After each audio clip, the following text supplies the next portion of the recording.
Bien, Madame la Ministre, chère Sophie, Mesdames et Messieurs, je suis évidemment très heureux d'être devant vous aujourd'hui pour parler de ce thème qui nous tient tant à cœur, puisqu'il est à la croisée de deux sujets extrêmement importants aujourd'hui. L'école inclusive, d'abord, bien sûr, cette école inclusive dont nous avons besoin pour réussir pleinement non seulement la réussite scolaire des enfants concernés, mais de façon générale, la réussite de notre système scolaire, puisque nous savons que réussir l'école inclusive signifie tout simplement la démonstration que notre système sait personnaliser tous les parcours de tous les élèves. Ce thème de l'école inclusive est très central désormais à l'éducation nationale, et si on en voulait une preuve un peu anecdotique, c'est peut-être qu'aujourd'hui on est 3 fois ensemble avec Sophie Cluzel dans 3 moments complètement différents, mais sur lesquels évidemment ce qui nous rassemble est de faire avancer l'école inclusive, notamment pour la prochaine rentrée, puisque nous avons entamé une forme de réorganisation dont je parlerai ultérieurement, parce qu'elle a évidemment un rapport avec ce qui nous occupe aujourd'hui. L'école inclusive, d'une part, la révolution de l'intelligence artificielle, d'autre part, puisque, nous le savons, c'est une des révolutions les plus importantes de notre temps. On parle souvent de révolution numérique au singulier. J'ai l'habitude d'en parler au pluriel, puisque nous pouvons considérer que nous avons plusieurs révolutions numériques à la fois en ce moment même, et qui ont commencé déjà depuis plusieurs années. Pour n'en citer que quelques-unes, la révolution Internet, chacun la connaît, la révolution des réseaux sociaux, c'est une révolution en soi, la révolution 3D, c'est une révolution majeure, la révolution robotique, n'en parlons pas, la révolution blockchain, la révolution big data, et puis la révolution de l'intelligence artificielle, qui évidemment est en intersection avec pratiquement toutes les révolutions que je viens de nommer, mais qui va évidemment modifier nos manières de faire, nos manières de réfléchir, nos manières de vivre en société, pour le meilleur et pour le pire, nous le savons tous, et c'est évidemment afin d'éviter le pire et d'aller vers le meilleur que nous voulons agir. Le meilleur, c'est notamment utiliser l'intelligence artificielle pour cette école inclusive, et donc croiser les deux est évidemment une excellente initiative, et je salue ce que fait l'association le plus important. Bravo pour l'action accomplie, parce que c'est des associations comme la vôtre, des personnes comme vous, qui sont des avant-gardes pour l'éducation nationale, et nous permettent justement non seulement de réfléchir, comme vous allez le faire aujourd'hui, mais d'agir à la lumière de ces réflexions. Comme l'a dit Sophie Cluzel, votre expertise s'appuie sur 250 experts et professionnels. Et le hashtag le plus important est aujourd'hui un hashtag parmi les plus importants. Et c'est il faut que tous les enfants puissent suivre une scolarité la plus normale possible, et aujourd'hui, c'est, je crois, ce que vos travaux vont permettre de faire avancer. Vous le savez, le ministère est pleinement engagé pour faire de l'intelligence artificielle un levier de progrès pédagogique essentiel. Et je le dis devant plusieurs responsables importants de l'éducation nationale. Je vois la rectrice Florence Robine pour l'Académie de Nancy, il y a des inspecteurs généraux, il y a évidemment le directeur de l'éducation nationale pour Paris. Nous avons aujourd'hui une mobilisation de l'éducation nationale sur ces enjeux qui sont des enjeux du numérique. Et pour cela, nous devons avoir des principes clairs. Ces principes, j'ai voulu les exposer cet été à l'université numérique de Ludovia.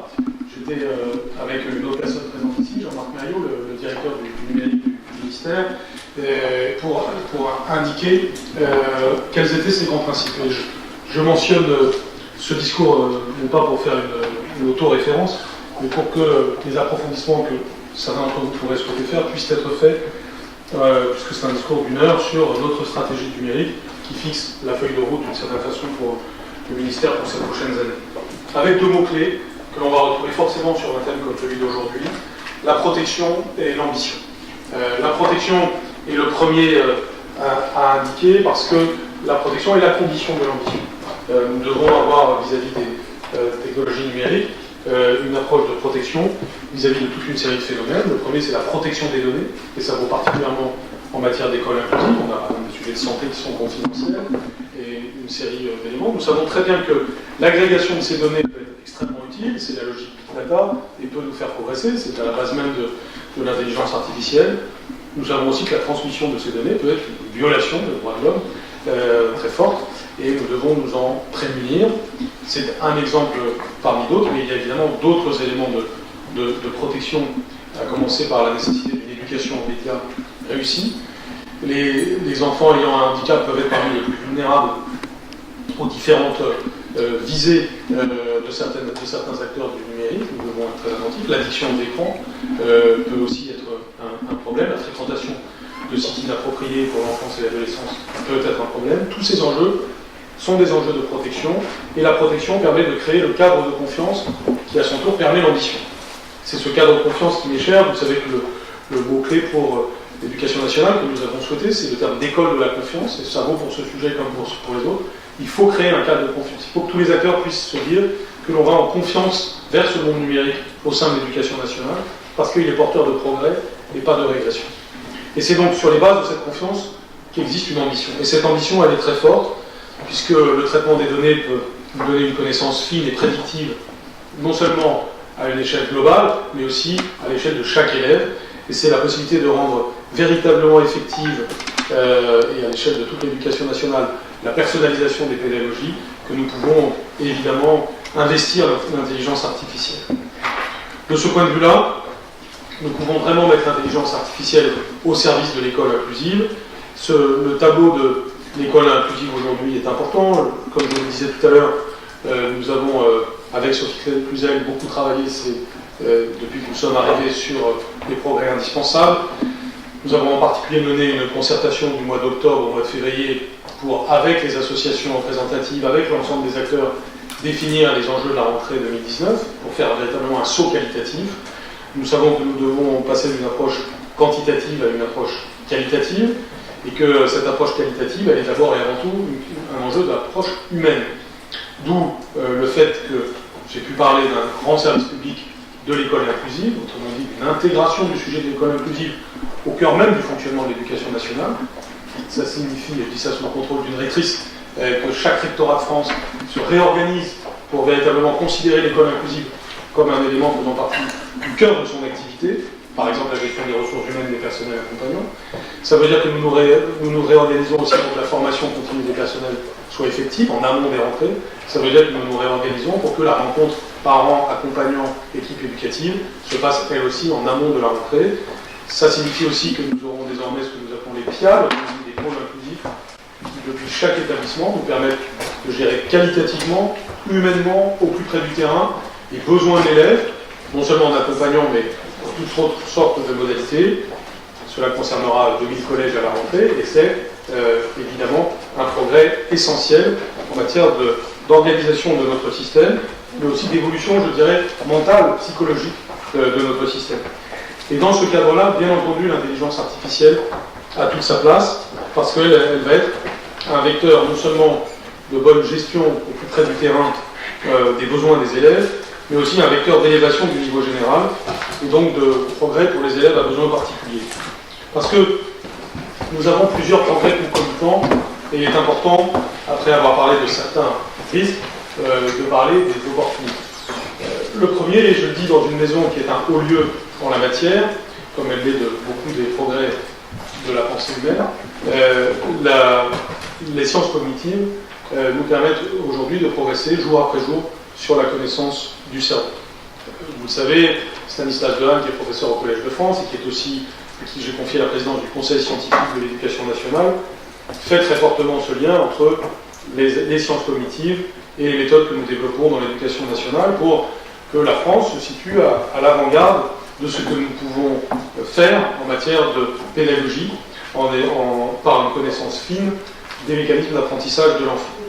Dans une vision qui est tout sauf magique, et je n'ignore pas les caricatures qui sont faites parfois de cette démarche, c'est une vision humble d'ailleurs, comme doit l'être la vision de toute démarche scientifique, c'est-à-dire que nous n'avons jamais prétendu que les sciences cognitives allaient être l'alpha et l'oméga de ce qu'il y avait à faire en matière de pédagogie. En revanche, oui, nous affirmons haut et fort, a fortiori dans une période parfois un peu troublée comme la nôtre, que la science, ça compte pour la pédagogie, et que connaître les avancées des sciences pour faire évoluer nos approches éducatives est une démarche conforme à l'esprit des Lumières, même très lié à l'esprit de la République, auquel nous avons la faiblesse ou la force d'être très attachés.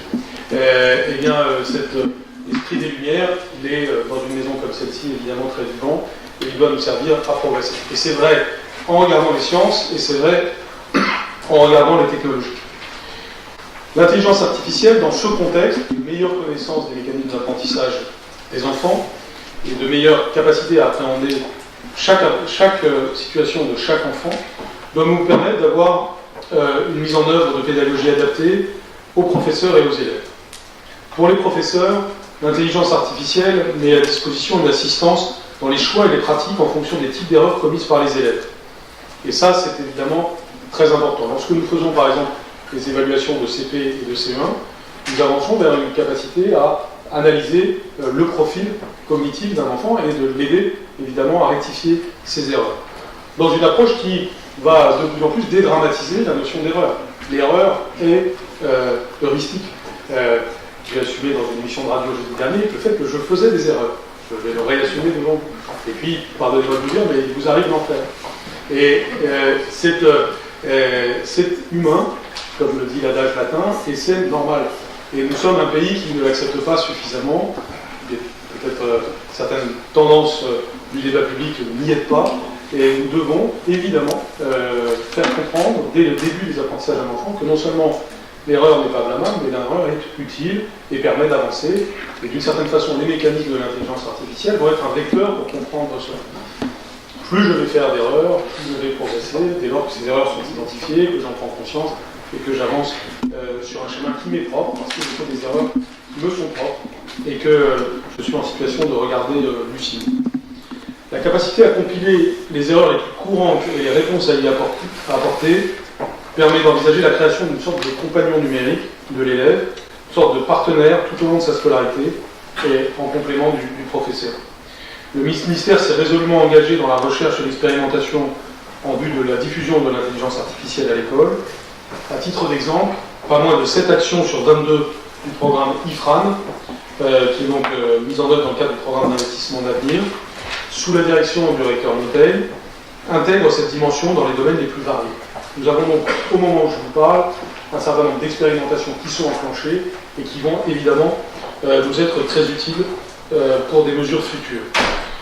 J'ai aussi lancé un ambitieux partenariat d'innovation dans le domaine de l'intelligence artificielle, que l'on a doté de 12 millions d'euros, pour permettre de développer des outils conciliant le meilleur de la modernité technologique avec l'apprentissage des savoirs les plus fondamentaux à l'école primaire. Je souhaite, au travers de cela, réaliser des innovations technologiques qui positionneront la France à une échelle mondiale en tête des innovations réussies. Nous avons, par exemple, grâce à l'intelligence artificielle, des possibilités d'avoir des conversations possibles, y compris dans une autre langue, pour les apprentissages de nos élèves. Ça fait partie des pistes qui seront ouvertes. Je considère toujours que le fait d'être un grand service public de l'éducation nationale, une grande maison, au sens de l'importance de sa taille, eh bien, est un atout dans le contexte actuel, puisque cela nous permet d'avoir des effets de levier sur l'utilisation des nouvelles technologies.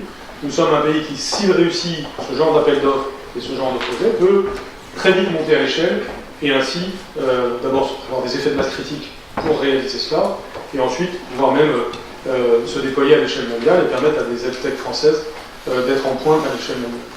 Là où donc certains voudraient voir dans le fait d'être un grand service public de l'éducation nationale un archaïsme, nous avons en fait une modernité, c'est-à-dire une possibilité de cet effet de levier dont je parlais.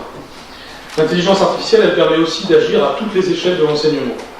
D'abord dans le temps, parce que c'est le temps d'un test, donc le temps d'une journée, le temps d'un trimestre, le temps d'une année, le temps de plusieurs années, la possibilité aussi de suivre des cohortes d'élèves, mais aussi dans l'espace, puisque géographiquement, c'est à l'échelle d'un élève, mais aussi d'une classe, d'une école, d'un rectorat, et enfin du pays que nous pouvons agir.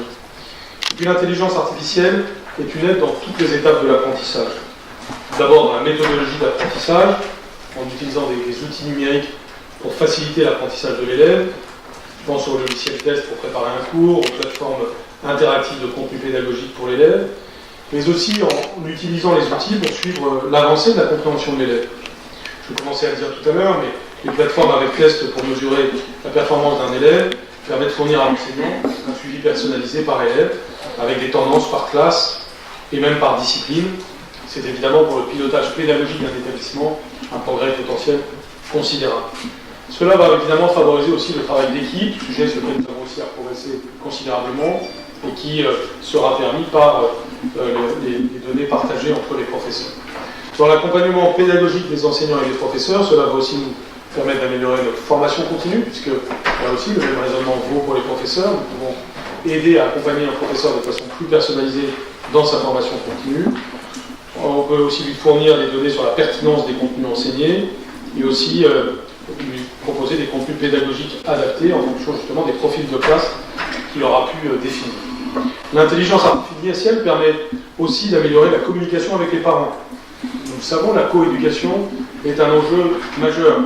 Les deux facteurs clés de réussite d'un système éducatif, c'est la formation des professeurs et la relation parents-école. Et sur ces deux points, nous pouvons progresser grâce à l'intelligence artificielle, parce que nous pouvons évidemment avoir une meilleure communication numérique avec les parents. Nous pouvons aussi avoir une meilleure capacité de l'école à fédérer les parents autour de son projet et à faire en sorte que l'élève soit porté par une communauté unie des adultes. Pour cela, il est indispensable de développer nos outils pour avoir des évaluations précises de la scolarité, pour avoir des perspectives de progrès et pour avoir des moyens d'aider les enfants. De ce fait, votre colloque peut revêtir une importance considérable, puisque nous avons des objectifs, je crois, assez clairs, nous avons aussi les moyens d'y parvenir, et donc on peut avoir des pistes de travail et des pistes opérationnelles sur toutes les dimensions que je viens d'aborder, et peut-être sur d'autres que je n'ai pas vues. Les chantiers sont vastes, car la diversité des besoins est importante. Le monde de la recherche représente un partenaire précieux, indispensable. Le partenariat que nous avons par exemple bâti avec le LORIA, le laboratoire lorrain de recherche en informatique et ses applications, est un très bel exemple de ces échanges et de ces synergies au service des élèves. Pour ce qui est de nos changements institutionnels, je sais que c'est l'une des tables de discussion aujourd'hui, l'éducation nationale est évidemment très ouverte à ces changements. L'intelligence artificielle peut être une forme de vecteur du changement. Nous voulons donc, et je conclurai par là, une école pleinement inclusive, c'est-à-dire une école pleinement moderne, c'est-à-dire une école pleinement humaine. Pour moi, la grande question de notre époque, c'est comment est-ce qu'un monde de plus en plus technologique peut être quand même un monde de plus en plus humain. Le thème que vous avez choisi peut permettre d'en offrir une belles illustrations, parce que nous voyons bien les dérives inhumaines possibles d'un monde de plus en plus technologique, mais nous voyons bien aussi comment nous pouvons mettre au service de l'humain des nouvelles capacités qui n'ont jamais existé dans l'histoire de l'homme, qui nous ouvrent des perspectives extrêmement intéressantes. Je vous remercie.